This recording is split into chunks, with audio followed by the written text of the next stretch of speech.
आज मैं आप लोगों के साथ में विंटर सीजन का एक बहुत ही खूबसूरत फ्लावरिंग प्लांट जिसको कि डहेलिया के नाम से सभी लोग जानते हैं और सभी लोग इसे सर्दियों में अपने बगीचे में लगाना भी काफ़ी पसंद करते हैं। तो दोस्तों, इस पौधे को आप 3 तरीके से ग्रो कर सकते हैं। पहला होता है कि आप बीजों द्वारा ग्रो करें, और दूसरा होता है कि आप इसको कटिंग से ग्रो करें, और तीसरा होता है कि इसकी जड़ों में या जो राइजोम बनते हैं यानी कि जो कंद बनते हैं उसके द्वारा आप ग्रो कर सकते हैं।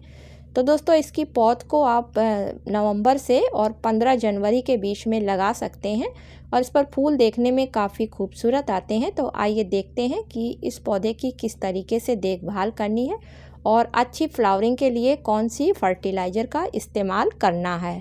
नमस्कार दोस्तों, आप सभी का अपने चैनल पर एक बार फिर से स्वागत है। तो चलिए दोस्तों, वीडियो की शुरुआत करती हूँ। तो दोस्तों, सबसे पहले अगर आपको बड़े बड़े डहेलिया से फूल चाहिए तो उसके लिए गमले पर ध्यान देना होगा, क्योंकि इसकी जो रूट्स होती हैं वो काफ़ी फैलती हैं और रूट्स जो हैं वो कंद यानी कि राइजोम में चेंज हो जाती हैं।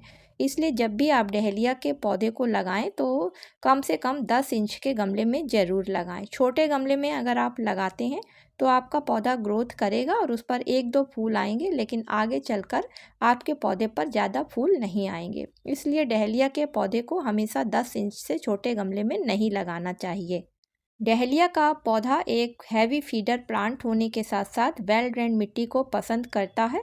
इसलिए दोस्तों, इसको लगाने के लिए जब भी आप इसके लिए मिट्टी को तैयार करें, अगर आप अच्छी इससे फ्लावरिंग लेना चाहते हैं तो उसके लिए 30% आप बगीचे की साफ़ मिट्टी ले लें और उसमें 20% आप बालू मिला लें, और बचा जो 50% है उसमें आप अच्छी सड़ी हुई गोबर की खाद या फिर वर्मी कंपोस्ट खाद को मिलाकर उसमें आप नर्सरी से लाए हुए पौधे को लगाएं तो आपका पौधा काफ़ी अच्छी तरीके से ग्रोथ करेगा।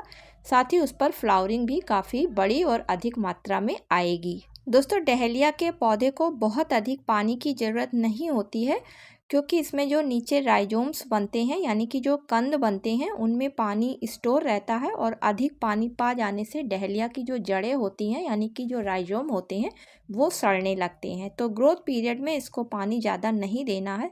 फ्लावरिंग सीजन में इसमें पानी का ध्यान रखना है, नहीं तो फूल काफ़ी छोटे आते हैं और जल्दी झड़ जाते हैं।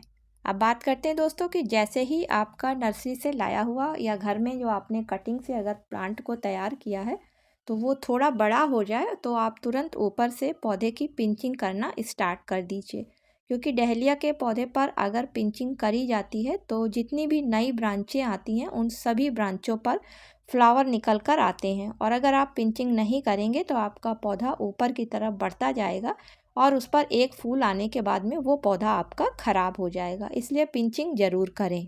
समय समय पर अपने पौधे के गमले की मिट्टी की गुड़ाई करते रहें। ऐसा करने से मिट्टी मुलायम होएगी, जड़ों को फैलने में आसानी होगी और जड़ों तक ऑक्सीजन भी अच्छी तरीके से जाती रहेगी, जिसकी वजह से आपका पौधा स्वस्थ रहेगा और ग्रोथ अच्छी तरीके से करता रहेगा। सर्दी के मौसम में इसमें नीचे की तरफ फंगस लग जाती है, इसलिए इसकी पत्तियों को जो पीली हो गई हैं या जो नीचे मिट्टी से टच कर रही हैं उन पत्तियों को पौधे पर से हटाते रहें, जिससे कि उनकी एनर्जी बचती रहे और पौधे की ग्रोथ पर लगती रहे। तो ये थी कुछ ऐसी ज़रूरी केयर टिप्स जिसको कि ध्यान में रखकर अगर डहेलिया के पौधे को लगाया जाता है तो डहेलिया के पौधे की ग्रोथ काफ़ी अच्छी होती है और फ्लावरिंग सीजन पर उसमें फ्लावर भी काफ़ी अधिक मात्रा में आते हैं। चलिए दोस्तों, बात करते हैं कि डहेलिया के पौधे से अधिक मात्रा में हमें फूल लेने के लिए कौन सी फर्टिलाइज़र देनी है, किस तरीके से देनी है और कितने समय के अंतर पर देनी है।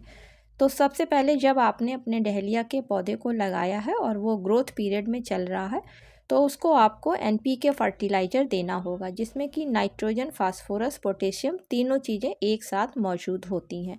तो उसके लिए आप 2 मुट्ठी 10 इंच के गमले में गोबर की खाद या फिर वर्मी कंपोस्ट खाद हर महीने में एक बार ज़रूर डालें। इसके बाद दोस्तों, जैसे ही आपके पौधे पर कलियां बननी शुरू हो जाएं तो आप नाइट्रोजन वाली खाद को देना बंद कर दें और ऐसी खाद को दें जिसमें कि पोटेशियम पाया जाता है। तो उसके लिए अगर आप ऑर्गेनिक फर्टिलाइज़र का इस्तेमाल कर रहे हैं तो हफ्ते में एक बार आप केले के छिलकों से बनाकर फर्टिलाइज़र डहेलिया के पौधे में दें, और अगर आप केमिकल फर्टिलाइज़र का इस्तेमाल करना चाहते हैं तो 10 इंच के गमले में आधा चम्मच पोटास फर्टिलाइज़र को मिट्टी में अच्छी तरीके से मिलाकर दें। तो इन फर्टिलाइज़र्स को अगर आप कलियों के बनने के समय देना शुरू कर देते हैं तो आपके पौधे पर अधिक मात्रा में कलियां बनेंगी और जो फूल आएंगे वो बड़ी संख्या में और ज़्यादा निकल कर आएंगे। क्योंकि दोस्तों पोटाश फर्टिलाइज़र का काम होता है कि पौधे पर आने वाले फ्लावर की साइज को बड़ा करना और संख्या को अधिक करना। तो दोस्तों अगर इस तरीके से आप अपने डहेलिया के पौधे की देखभाल करने के साथ साथ इन फर्टिलाइज़र्स का इस्तेमाल करते हैं तो आपके डहेलिया के पौधे पर अधिक संख्या में फूल आएंगे। उम्मीद करती हूँ कि आज का वीडियो आप लोगों को पसंद आया होगा। अगर दोस्तों पसंद आया हो तो इसे लाइक और शेयर करें। मिलती हूँ किसी अगले वीडियो में किसी नई जानकारी के साथ में। तब तक के लिए दोस्तों हैप्पी गार्डनिंग।